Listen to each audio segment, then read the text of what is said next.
আমার কাছে মনে হয় যে সুন্দর একটা আয়োজন এবং ম্যাসিভ একটা সন্ধ্যা হয়েছে এবং সুন্দর একটা গেট টুগেদার প্লাস আমার কাছে মনে হয় যে পুরো সাদা রঙের সব ড্রেস পরে সবাই এসেছে এবং সারা সন্ধ্যা থেকে যে আয়োজনটা সত্যি খুব ভালো লাগছে। আর র্যাম্পে হাঁটার ব্যাপারটা বলছিলেন, র্যাম্পের হাঁটাটা তো অলওয়েজ ছোটবেলার কথা মনে হয় যে এই ছোটবেলায় মানে মিডিয়ার ছোটবেলা যেটা বলছি সেটা দিয়ে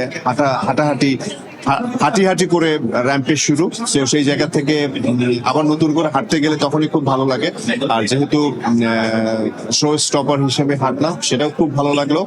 আর অ্যাওয়ার্ড নিতে তো সবার খুব ভালো লাগে এবং পরিমণির কাছ থেকে অ্যাওয়ার্ড, চয়নিকা চৌধুরী ছিলেন, পিয়াল ছিলেন, সনিক ভাই ছিলেন, সবাই মিলে আমার কাছে মনে হয় যে সুন্দর আয়োজন একটা করেছেন এবং অ্যাওয়ার্ডটাতে আমি আই এম অনার্ড যে এরকম সুন্দর একটা অনুষ্ঠানে আমাকে পার্ট রাখার জন্য।